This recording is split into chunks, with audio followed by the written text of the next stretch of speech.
Today we have a special guest, Tony A, the Wizard, joins us, steps inside the horror quarters. How you doing, man? What's up, brother? How you doing, man? Right. I'm blessed to be here, brother.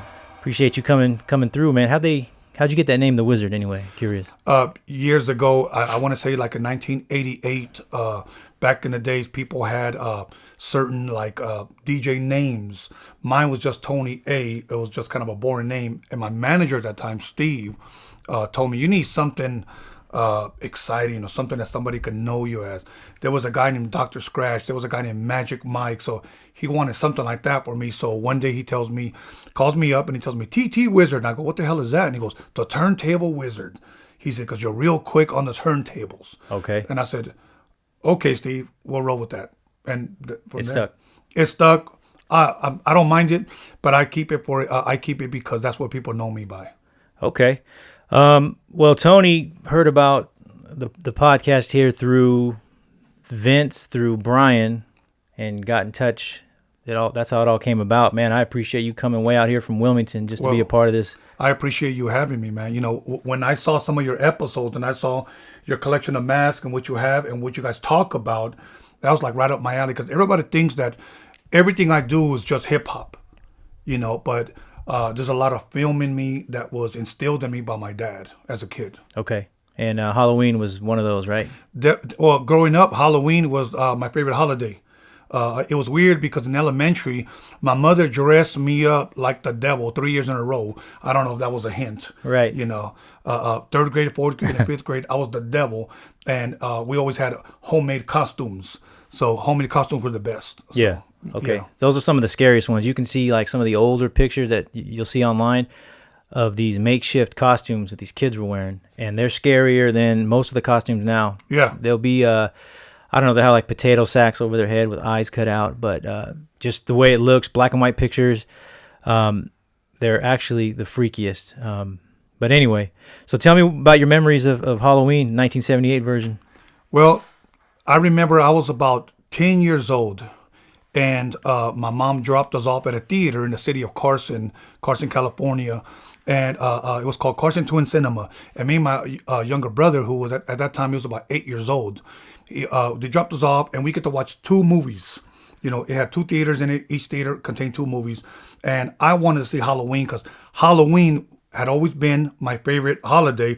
I mean, it's funny because I still remember the smell and I still love the smell of carving out a pumpkin, lighting the candle, closing it, and watching the candle burn the bottom of the lid, if you will. I love that smell. Okay. So when I saw that there was a movie called Halloween, I went to go see it, and that's what that started with, like a jack-o'-lantern. And I was like, oh, hell yeah. Right. So, but I would say that the dope scene was when the little boy, Michael Myers, walks upstairs, kills his sister, and I thought that was pretty like wild, freaky. Yeah. That he actually killed his sister. They take off the mask. But then years later, you know, he puts on another mask. And just to me, that mask was just brilliant. I mean, I don't know if it was scary, mysterious, or what, but just his movements, the way almost robotic, the way he would just turn to the side. Everything about it was awesome. For a 10-year-old, it was amazing. And the mask, and that's something I've touched on plenty of times. The mask,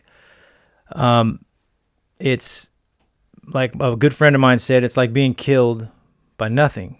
Yeah. So the look on its face, there is no smiling, frowning. There's nothing. The same way you see him coming at you is the same way he's going to leave when your body drops. And yes, there's something about that that's just extremely evil. You know what I'm saying? I remember one of the scariest scenes for me, and it may not be as much scary to other people, but I remember when she was in her classroom, okay, and she looks outside, and he's standing out there staring at her, Michael Myers. And then she looks back at her teacher. She looks back, and he's gone. Right. I thought, what the hell? Yep. And then they're walking down the street, and he pulls up with the station wagon. Yeah. And they yell something, "Hey, creep!" Yeah. And he slams on the brakes. I'm like, oh no, please don't reverse. Now I'm a 10-year-old, Yep, pleading with this movie, please don't put it in reverse. But it was a brilliant movie. It was awesome. Yeah. I mean, those scenes that you're talking about, those two scenes, the classroom scene and the station wagon scene, I think because it was in the daytime. Yes. And yet so it wasn't only night you're afraid of, right? this cat comes out in the daytime, and it's just as scary, Yes, And yes. I was young. I was 4 when that came out, but I didn't see the movie probably till I was 10. I don't know, and that scared me. Less is more. I mean, you don't know if he's there, if he's not there, and then the music. Once the music kicks Right. in, something's about to go down, and that always frightened me, man. But he's always been my favorite out of all the killers and movie killers and stuff. Michael was always the one that frightened me the most. Well, I would have to say the same thing for me. The same thing for me. Like out of Jason, out of Freddy Krueger, I would have to say that Michael Myers was always my favorite. Actually, every Halloween, ever since then, I had always been Michael Myers. I have pictures like 20-year-old pictures of me still in a Michael Myers mask with the suit Yeah. and the boots, etc. So, yes, that's definitely, and I think that's what kind of encouraged me to reach out because I love this stuff. And I would see you interview certain people, and I would see the mask, and I was like, dude, I feel like I'm at home. Right. Even going to Halloween stores as a kid. Yeah. It just felt amazing. I mean, I remember at times always telling my mother, I wish it was Halloween year round. Yeah. Because I always loved that time of the year. I wonder why that is. Why the love for horror stuff, and I mean, even for myself, I don't know. Well, I think for me, and I say I think, maybe it was in me because nobody else in my family is kind of like me when it comes to scary movies, other than my father. And as I was sharing with you earlier, that my father, as a young boy, introduced me to a lot of black and white scary movies. I remember one of the first black and white movies that he actually ever played for me was on his projector. He had a reel-to-reel projector, and we would put a bed sheet on the garage door and put bed sheets on the floor outside, and the projector would hit the garage door. So we had like our big screen. He would make popcorn. He would make homemade caramel and put it on the popcorn. We out there at night. We watched, it was Abbott and Costello meet Frankenstein. That one had Bela Lugosi, and it had Boris Karloff, Lon Chaney, which were Dracula, the werewolf, Yeah. etc. The black and white movies. So he did a lot of that, and it wasn't never like he ever sat me down and talked to me about it, but I just saw him always involved with film. And he had a brother that I only met once, which was my uncle, named Oscar Alvarez. And he actually worked on the set of The Exorcist. Is that right? Yeah. Wow. So when I was a kid, he would always tell me there's a movie coming out called The Exorcist. The Exorcist. So, I was 5 years old, and we go see The Exorcist. And that terrified the hell out of me. Yeah. A 5-year-old really had no business watching, The Yeah. Exorcist. It's funny because I grew up going to swamp meets at night, driving theaters. Right. And we go see The Exorcist, and I'm in between my mother's legs on the floor of the station wagon while the speaker's blasting on the window. And as a kid, I'm hearing, "Your mother sucks cocks in hell." Right. know. Right.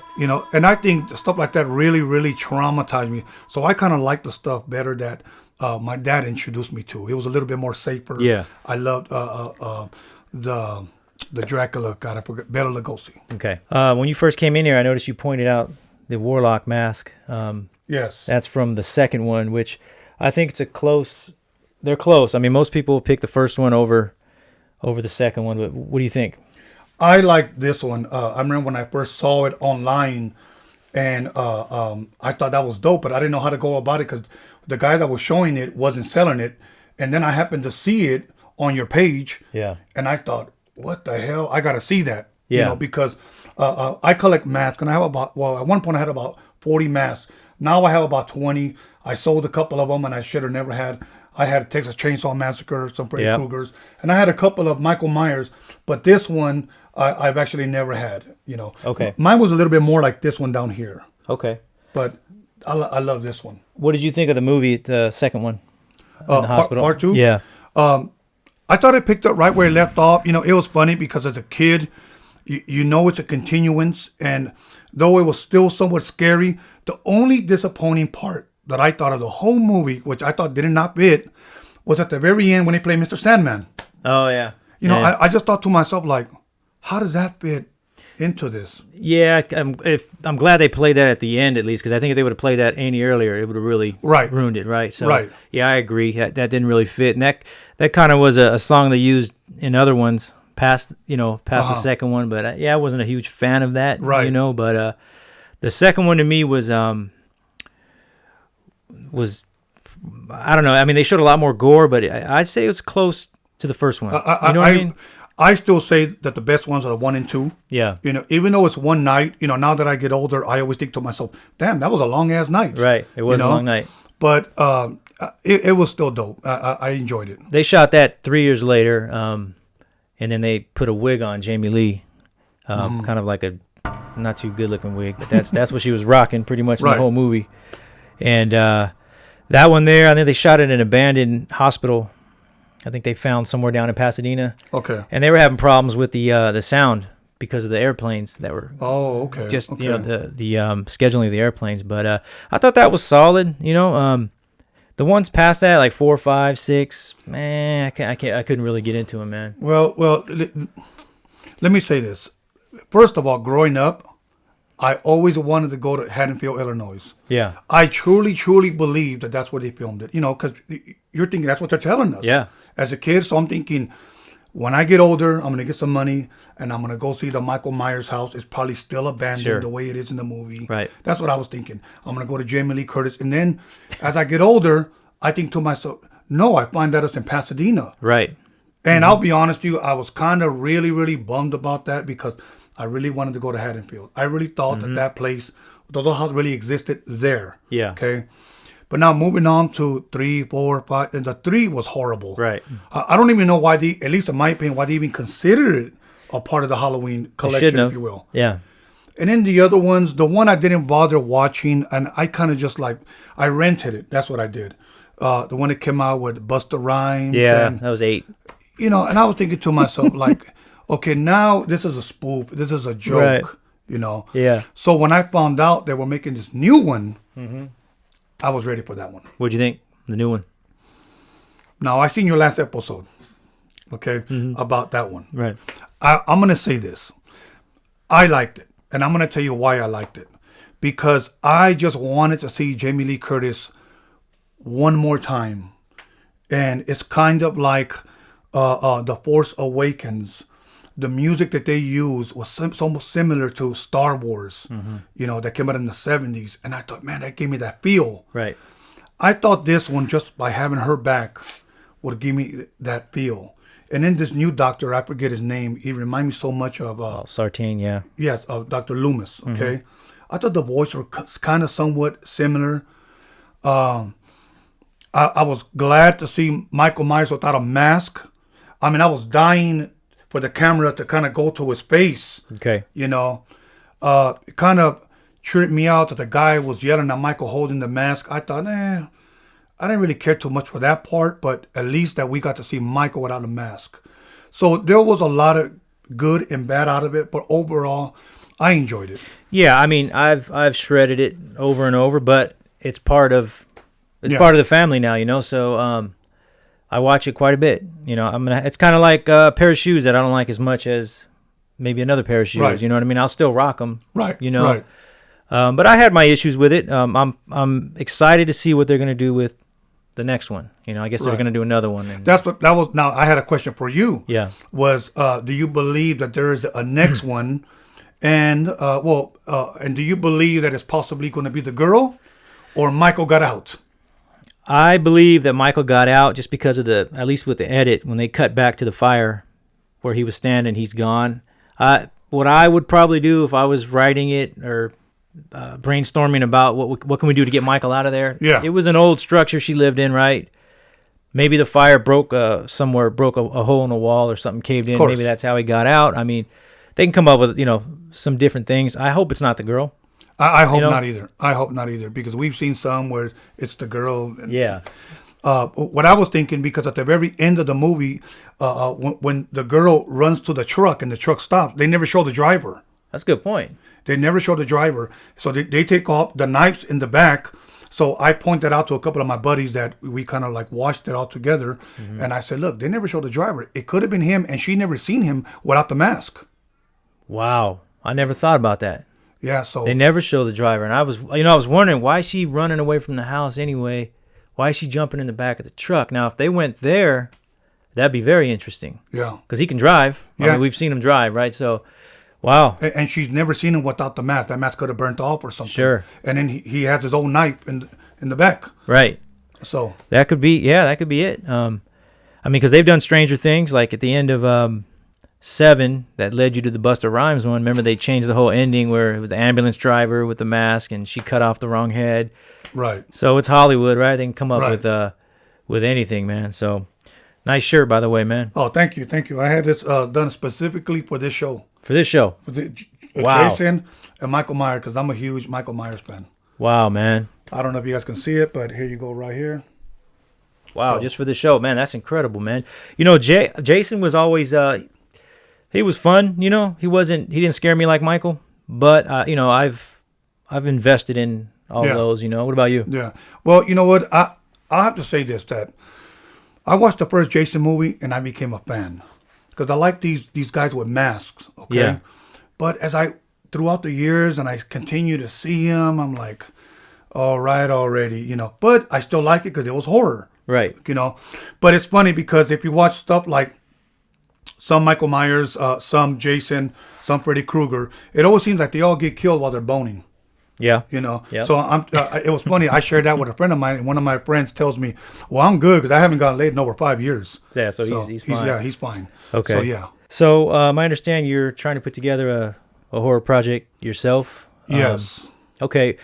Well, first, what movies kind of inspired you? Did Halloween inspire you to do something like that, or? Well, Halloween was definitely an inspiration for me to go to the next level because I've done a documentary. I filmed certain music videos, but I really want to do a scary movie because now, and I'll tell you why. I look at movies like let's just say Michael Myers, Freddy Krueger, you know, the Jason movies. I Know What You Did Last Summer, Screams, and they're all done like in white suburbia. And I want to do a movie where it is in the hood, you know, where there's blacks and Mexicans there. And I want to base it around the 80s because I just love the 80s, okay? But to answer your question, some of the movies that inspired me definitely growing up was a movie called Salem's Lot, Oh man. okay? A movie called Fright Night, Fright Night, Phantasm. Definitely Michael Myers and of course The Exorcist, you know. But I would say one of them was probably Salem's Lot. That one really inspired me because they used if you will, a vampire or a Dracula, if you will, that favored a lot of Nosferatu. Yeah, it was very inspiring. And even the color.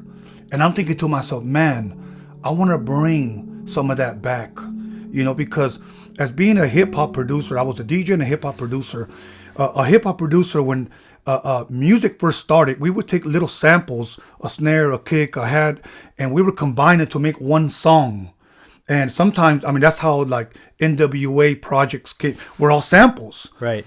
And the way my mind thinks was take tiny little samples from all your favorite movies that inspired you, Yeah. and put them into one.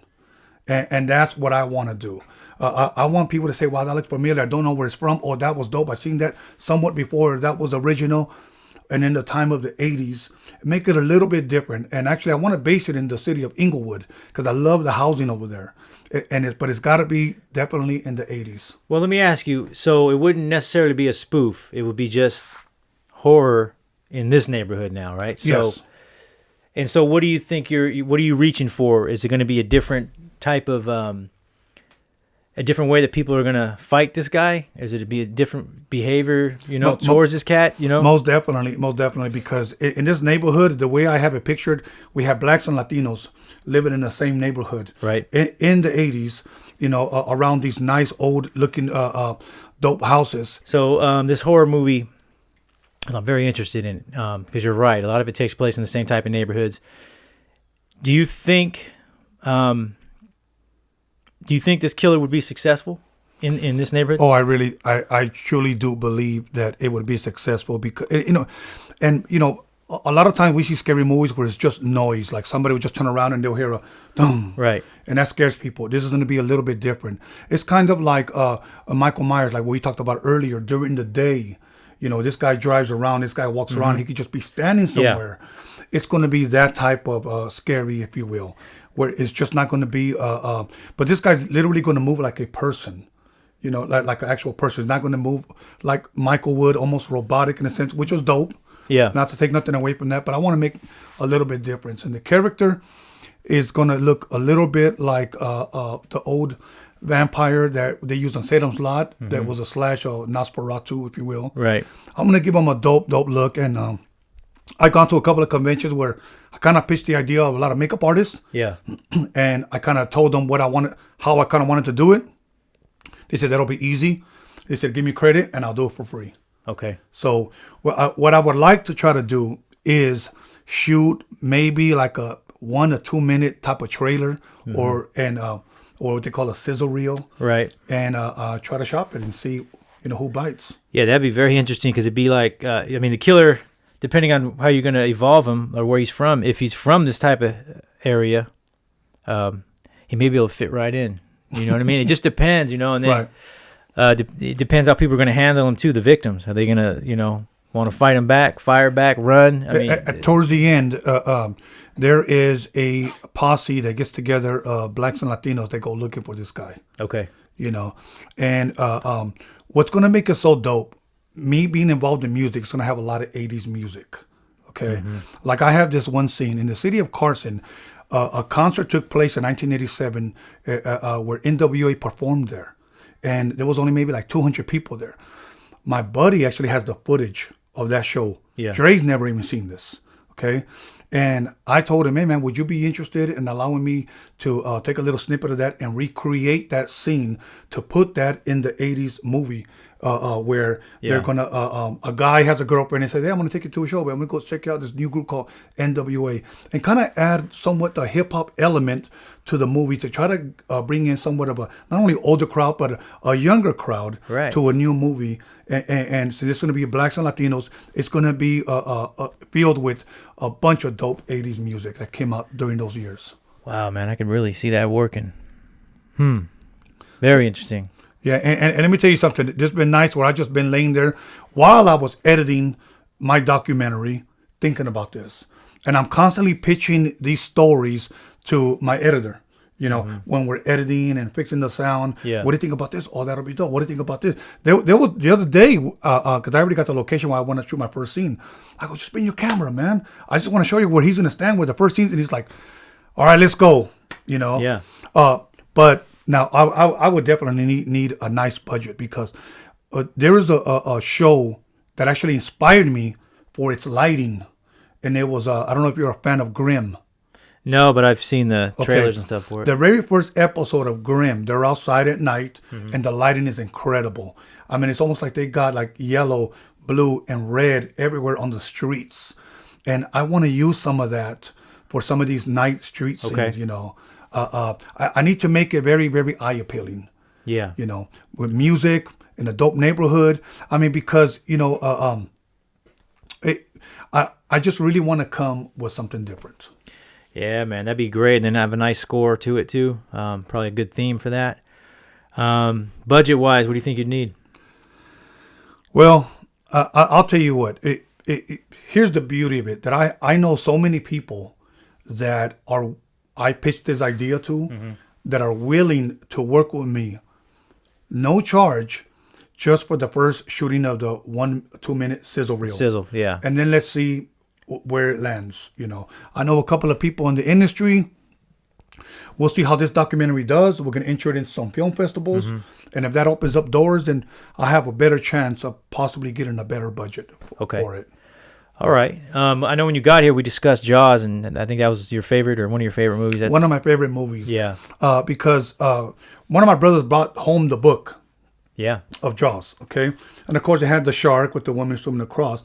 But I always wondered, why Jaws? Why not just the shark? I didn't know. I was a kid. And he said, well, Jaws, he chews on people. And I was like, oh, okay. I go, have you seen the movie? And he goes, no, but me and my friend are going to go see it. This is my older brother, Mario. Now, keep in mind, I have 5 brothers, 4 sisters. So he would always take me to the movie. So when I went to go see Jaws, man, it scared the hell out of me, man. First of all, just to hear dun, dun, dun, dun, dun, that right there. Yeah. And then there was a certain way the camera was with the water. You could almost see the water cover the camera. And it almost made it feel like it was going above my eyes almost. it was just amazing. But I think the most scariest part was when Roy Schneider was feeding. Yeah. The shark comes up and he said, "We're gonna need a bigger boat." Yep. Boy, I tell you, man. But I will say this, that I had popcorn and I had a soda watching the movie, and I remember I never ate anything. I was just so captivated by this movie. And my brother at the end of the movie tells me, "Aren't you going to eat?" And I said, "I'm not really hungry anymore." But it just blew me away. So Jaws was definitely a big part of my life. Even to the point where when I would sit down to use the restroom, I would look down and see if there was anything coming up out of the water. I didn't want to take baths anymore. I showered. I didn't want to go to the beach anymore because it like traumatized me in so many ways, but in a good way. Yeah, I mean, the water it was a character itself in that because you can't see down into it, right? So that's another element, another layer. I don't know if you read the book. It's a little, there's a few changes in it. My brother told me about that, but I never did. Like Roy Scheider's wife in the book had an affair with Hooper. Oh, wow. Right, because they knew each other from high school, right? So when he came to the house, when they called in Hooper to see what's going on with the shark, he walks into the house, hey, how you been? We went to high school together, and then they started meeting at restaurants and stuff. And very interesting, man. But Jaws, I got to go back last September to Martha's Vineyard, and I got to see where they filmed a lot of it. That's awesome. Yeah, so I did side-by-side shots of what it looks like then, what it looks like now. Roy Scheider's house is different. It's been remodeled, but it's still there. It's still right on the water, and people stop there all the time. Nerds like me. And we'll go check it out. But that movie lives on forever. It still holds today. I mean, even though the shark looked a little cheesy on today's standards. On today's, yes. As a kid, no, it was scary. No, well, it's funny because as a kid, I'm thinking to myself, I couldn't tell when it was real and when it was fake because they were saying that there was a real shark that they used. I think his name was Bruce. I'm not sure if that's even his real name, but in elementary school, that's what our favorite thing to draw back then was a shark. Like whenever the teacher would give us like our 15 minutes recess, I would be at the lunch benches drawing a shark, Yeah. And they had great cast, Richard Dreyfuss. Sure. And they had Quint, which was one of my favorites. Robert Shaw. Yeah, he was badass. Awesome, man. But when Roy Scheider shot the shark at the end and blew his ass up, boy, I tell you what, man, I was like, I was thankful because I was just a kid watching that movie, and please somebody kill that damn shark. Yep. Exactly. Shoot him in the eyes or something. But. Yeah, yes. Bruce was the name of the shark, the mechanical shark. They used footage of, which you can tell now as an adult, where the real shark is. They use it in there on some of the underwater tank stuff. But that movie there, man, just the troubles they went through shooting that with the water and the waves and the shark not working. I mean, what a mess. Oh, man. And from the very first scene when that girl gets naked, runs into the water. And I guess it was like the first tugging of her underwater, and then she comes back up, and the way she breathes, it's almost like that right there. Like that. Yep. I was like, what the hell is that? Like, it just blew me away because you didn't know what it was. Right. It scared you, but you didn't see it. It's better that way, I think. Yes. You know what I mean? It's better to not know and let your imagination run. And Halloween did a great job of that too. Yes. Speaking of less is more, that first scene there, Susan Backline, I think her name is. She's the stunt lady that was in that scene. They had that like harness on her, and as the story goes, they were tugging it hard on her. So some of that breathing was attributed to real pain. Was real. Yeah, and they kept all that. That's awesome. I mean, that's dope that we can actually talk about this because I'll be honest with you, I don't get a chance to talk to many people about stuff like this, and a lot of that stuff is just hitting me. A lot of people just think it's all about hip hop, DJing, cutting, and scratching. I love all of that, but this is also another side of me that I love. Put it this way: I can do film or do videos or do documentaries or be involved in stuff like this and never ever go back to music. Really? I mean, music will always be intertwined with movies, but I can literally leave the studio and not look back and think twice and be involved in stuff like this for the rest of my life, because this is another side of me that I love that's never really fully came out. Yeah. And to be able to be here and talk to you about it, boy, I'll tell you what, man, you made me one happy kid. Yeah. Appreciate that, man. On my birthday, I posted up a post that said, the first 50 years of childhood are the toughest. That's right. And it's true. So I'm 51, so I'm really 1 year old right now. So yeah, I mean, for my new chapter in life. Okay. Yeah, so like these movies, yeah, like it brings us back to our childhood, man. A lot of these older ones, Aliens, Jaws, the Freddy Krueger's, Nightmare on Elm Streets. I mean, those all are connections with who we were growing up, and I Yes. think that's why they'll always remain strong with us, Yes. and keep going. A lot of the newer stuff, like The Conjuring, Yes. I enjoyed those, and Insidious. What do you think of some of the newer films The Conjuring, to me, I thought was really, really awesome. I thought it was somewhat, maybe even a throwback, because I'm thinking to myself, I haven't seen such a good movie like this in such a long time. There's a certain scene when this woman walks in with her husband, and I forgot their name at the moment. Okay. If you remember, the lady went to go see their lecture, and then when they came back, please come to my house. Right. When the lady meets the whole family, and then she recounts that moment, she sees a dark shadow Right. in back of all those kids. I will say this, that in my teenage years and in my 20s, I seen stuff like that. So when I saw that, I'm thinking, wow, they nailed it. Like, they nailed it. I had shared with other people whenever I do get a chance to talk about stuff like this, that my family being from Mexico, it almost seems like every Mexican family has a devil story, that they've seen somehow the devil or something spooky or something crazy like that Right. in their life. So growing up, I was always told, old folk tales, legends, and stuff like that. So, but as a kid, I literally saw something like that. So being out on tour, or, out of the country or out of state or anything like that, anything kind of scary, paranormal, horror related happened to you on the road? Yes, yes. It's weird because it was 1991. I was out with DJ Quick, Second to None, AMG, and High C, and we were on the EPMD tour. Okay. All through Texas. We did like Beaumont, Texas, Houston, Texas, Dallas, Texas, all over Texas. So we were out on the road for, I want to say, almost a month. And it was my first time meeting the Ghetto Boys. And we met them backstage. We weren't performing with them, but they showed up. I met Bushwick Bill there, Scarface, and all those guys backstage. And it was called the Palladium in Houston, Texas. And I remember I was about 22 years old. And I'll be honest, I wanted to go out and get drunk. I never drank when I DJ'd. I never drank when we performed. I never drank when I'm in the studio or anything like that. But I just felt like I just want to go get a couple of 40s. Okay? So my manager, we go back to the hotel. And I tell one of my buddies that was on the road with us, I said, hey, man, let's go get a couple of 40s and let's just go drive around or something like that. We're in Houston, why not? We're going to leave tomorrow. So he said, all right. I remember I bought King Cobra, and he was like, I don't want to drink, but he was eating chips. And we found a park where we parked, and it was completely dark. But I just figured, you know what? We couldn't find any girls. Let's just go drink, chill, listen to a little bit of music. And as we continued to talk, I remember, and this is no lie, straight ahead within the trees, not only was the park completely dark, but there was something there that was darker than the black of the park. And this thing literally looked like if it was walking in slow motion towards us, like one step at a time, and then another step at a time. So the whole time I'm drinking, I'm looking at this and I'm thinking to myself, I'm seeing things, okay? As long as he doesn't say nothing, I'm not going to say nothing. We'll leave it at that. He's not drinking. I'm drinking. I'm seeing things. And I keep looking at this thing, and this thing probably it was almost like a gorilla-shaped man, if you will, walking. And I continue to look at this thing, and as he continues to walk forward, now he's about 10 feet away from the van, right in front of us.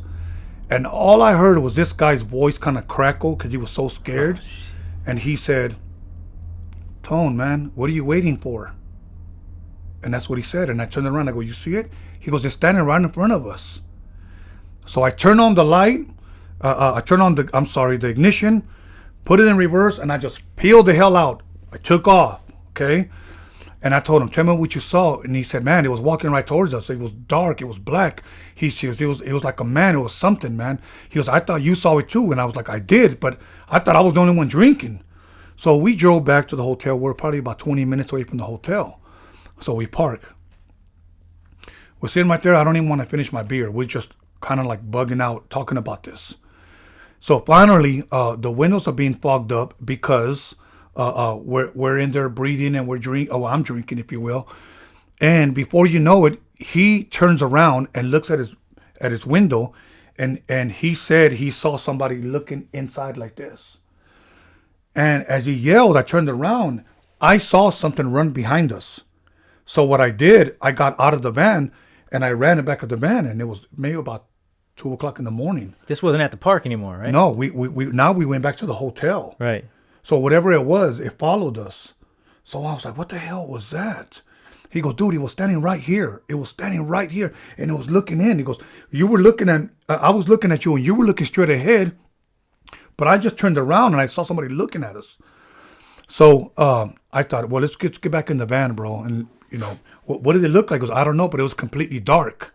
So now I'm looking in my rearview mirror, and it's somewhat foggy, but I see somebody walking towards us once again.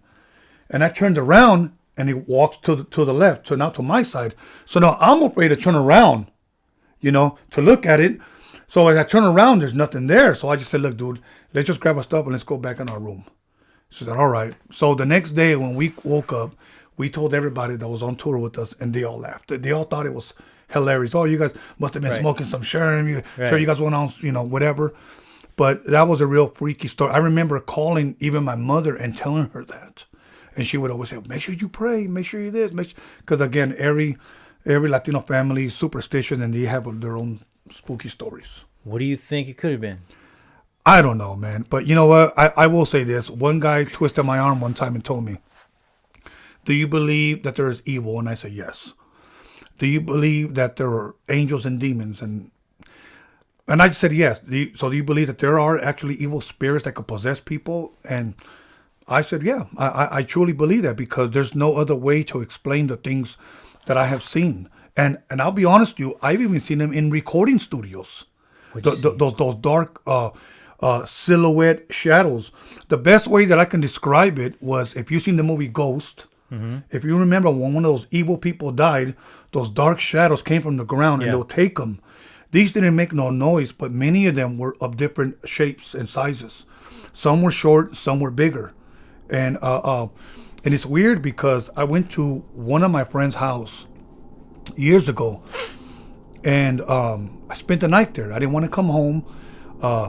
I just spent the night there. I lived maybe about 45 minutes away from his house, and I was kind of like a little buzzed, and I didn't want to go home just yet.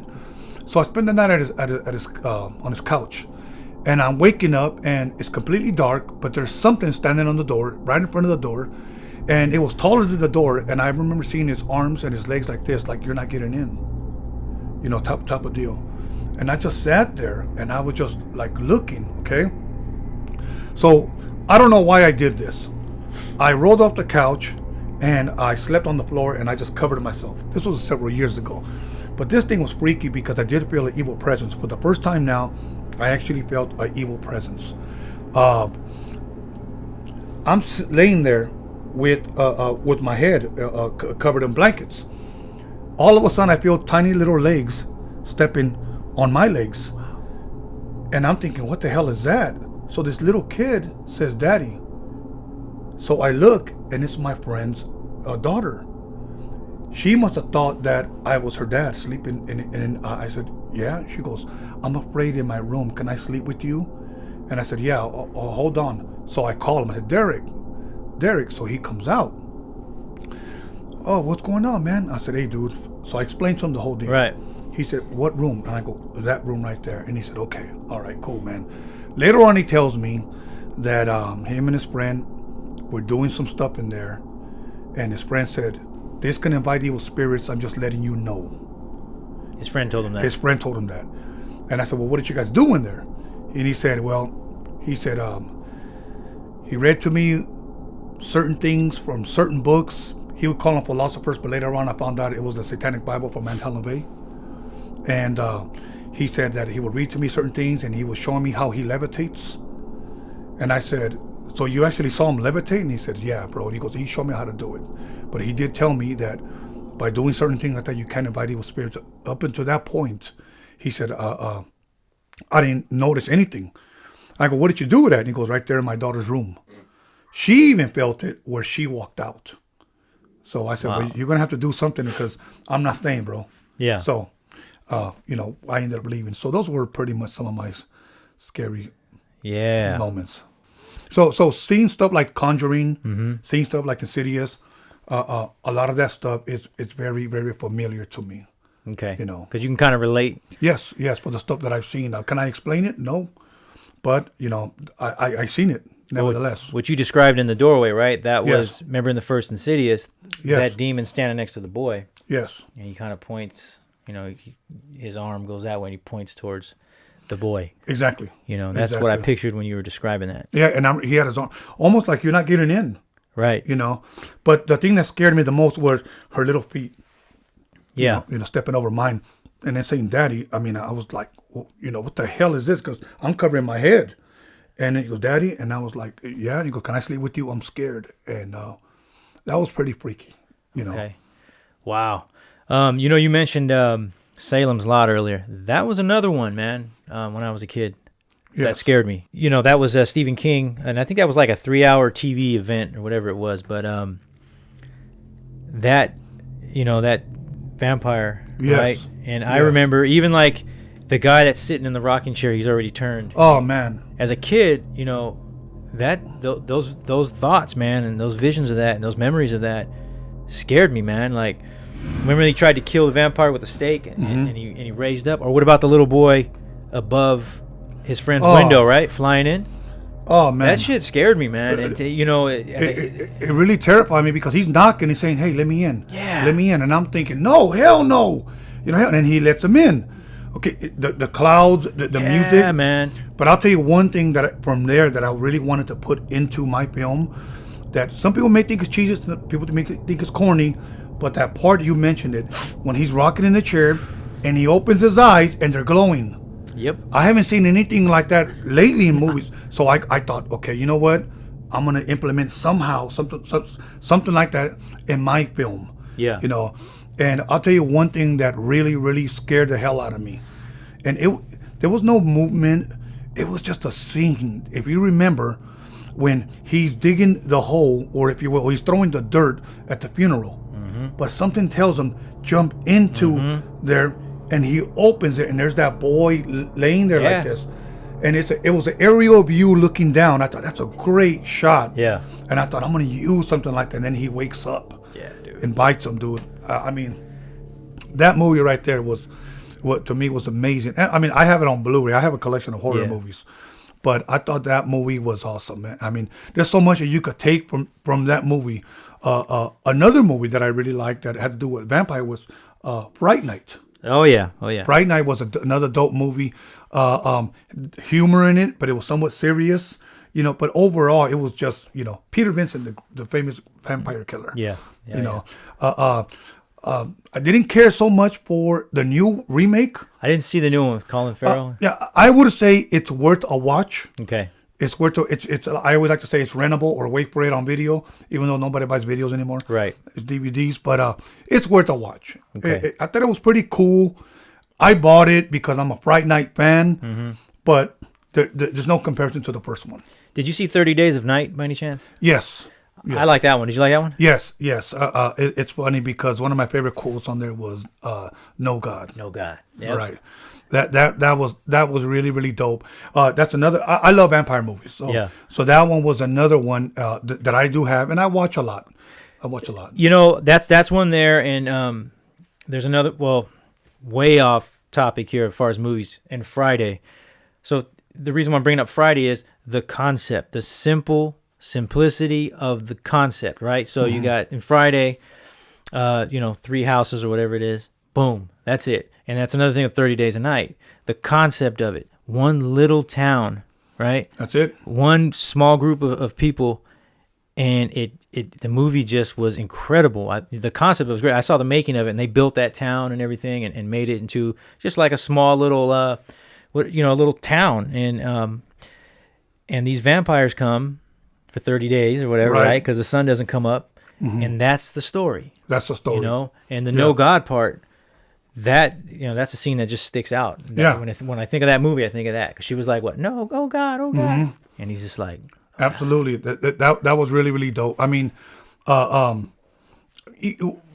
like you said, the simplicity, because many times these people don't necessarily have to chase you. Like Michael Myers could be just standing across the street, and when he put the camera on, you're like, "Oh crap!" "Yeah, right, right." What the hell is that? That movie there is another example of what you said, the simplicity of it. One little area. Now the ending scene was filmed off of Sunset and Orange Grove is the name of the street. That's the two houses at the very end. Everything else was Pasadena, Right. And you can go there now and stand by a lot of the famous hedge, that Michael Right. stood behind. That's still there. That guy that That was was house another is cool. dope scene, Yeah. Hell classical scene. That was dope. My daughters, I took my daughters there last year, and my sister. Oh, you took him out there? Yeah, Okay. and I said, I got to show you. You got to stand by there. And there's a guy there dressed like Michael Myers, and he takes pictures with people. Yeah. But she goes, "Why did you want to bring me here? I don't like this guy." And I was like, "But baby, you got to understand, this was a part of my childhood." Yeah. So I share everything with them and everything that makes me. Because I want to teach my kids and spend time with my kids that I'm more than just hip hop and DJing and scratching. Right. There's a lot more to me. Like I also love a lot of reading. I love reading a lot of ancient history. Okay. I love classical music. So it's just not just hip hop. That's just one side, of me. So, Okay. What about one of my other favorites is Psycho? Psycho. Okay. So the house, of course, Universal Studios. Yeah. I mean, I love that. And around Halloween time, they got a guy by the base motel that sits Yeah. there with the knives and chases the Tran, which is really, really dope. Yeah, and that's another movie too. Is like it brought, for back then it came out in 1960, but it brought this just weird. Well, I don't know if you call him a transvestite. I know they didn't want to use that word in the end of the movie there, but to dress like his mom. And just start killing women, it was just a trip, dude. Right. Well, and they got the right guy for that. Yeah. Today, I think some guys, when you watch them in movies, they're like, that guy shouldn't be playing that guy. Like they I don't know if he just had the hookup and he got a free ride or whatever. But some of these guys should not be playing some of these villains, if you will. Right. Silence of the Lamb was dope. Of course, that dude, the guy that hides his weenie between his legs. Oh yeah, Ted Levine, Buffalo Bill. Buffalo Bill. That guy. God. Buffalo Bill was crazy, right? You know what's funny? Because when I still see that guy in movies, Buffalo Bill, I still can't get over it. He's Buffalo Bill. Like Yep. I'm like, you're still the same weenie from you Yep. know, Silence of the Lamb. It's like I wonder if he's a real weirdo in real life. Yeah, I saw the making of that, and he talked about how he got into that. That he read a lot of like case files on other killers and serial killer books, and he kind of made it his own, man. I mean, that part where he tucks his junk, man, that's crazy, man. He nailed it. Well, yeah. He nailed it. I just, it's hard for me. You know how they say it's hard for you to unsee it. Right. It's hard for me to unsee it when that dude plays in other movies. Yeah, and you can tell by his voice, but he's been in a lot of stuff. He was in Heat.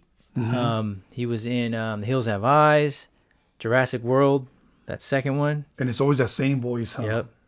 Always, Yeah. man. Now that movie, including the book, Silence of the Lambs, that was just kind of murky, man. It was like just it brought you into this other like mind state, man. Like, damn, there's people out there that Yes. do this type of shit. you Yes, know? it's almost like they have no feelings, they have no regard for a human life, that they can torture people. It's almost like I seen the first Hostel, Okay. and I saw how people would pay just to torture someone, man. Yeah. And I remember one time I watched that with a couple of buddies of mine, and that's when I said, I would have no problem walking into a room and just wasting all those guys, Yeah. on how, they're doing such evil things to these people, and they're getting off on it. Yeah. So, yeah, those are freaky movies. There's people out there that are like that. A lot of the famous serial killers.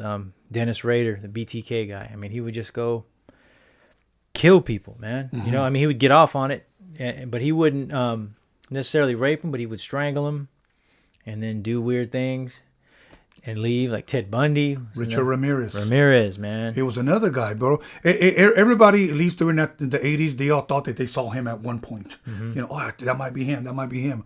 But that guy was notorious, man. I'll tell you, switching gears up a little bit, another movie that had a huge impact and literally scared the hell out of me was Texas Chainsaw Massacre. Yes. Yep. That Boy, I'll tell you now. And I remember being in Texas in 1991, Okay. where I asked people, "Hey, man, do you guys know where that Texas Chainsaw Massacre house is at, or whatever?" Because I thought it was like actually a real house. Yeah. But later on, I found out it was a story of Ed Gein, if I'm correct. Again, yeah. Hmm. Yeah. So, but they said, no, no, no. Well, Texas is huge, the biggest state in the United States. I thought everything was kind of close, but no. But that's another movie that was scary as hell, man. Were you around L.A. during the Richard Ramirez time, or are you still traveling around? Or No, I was there. what do you remember about that time? Whatever your school memories are of, or what your family. What do you remember knowing about it, hearing about it? Well, I kind of have some inside scoop stories because my older brother, his brother-in-law, if you will, his wife's brother, Okay. was a police officer at that time. Really? And back then, they had a lot of freaks calling in, "I killed him. I did this." So there were stuff that they released to the media and stuff that they didn't release to the media. And all those callers were just repeating what they read in the newspaper. They didn't repeat some of the inside scoop stuff that he was actually doing. For an example, he said that there were things that he would do. He would gouge out their eyes, and with their blood make certain pentagrams. That wasn't released to the media, or he would write on the wall with their blood. A couple of times he would kill them, leave their body there, and make something to eat and watch TV or something, and it was like nothing.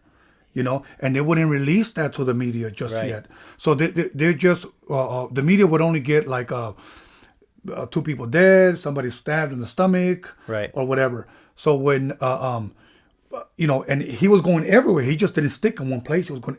I think that's what frightened everybody because nobody knew where he was going to be at next. But I will say this, Yeah. that the police somehow knew, and I knew this because of my brother's brother-in-law, if you will, that they had a pretty good idea that he was a Latino. They just felt it. Yeah, it was a hunch that, because of just some of the places that he was going. They were asking people, because they didn't have cameras. They were like the way you Yeah. have today.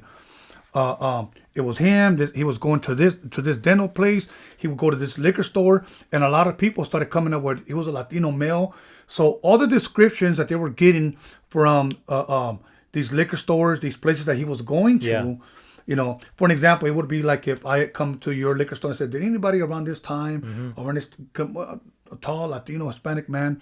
The next city, what about gas station? Yeah, tall Latino. So they started kind of like, we're Yeah. getting more of this than of anything else.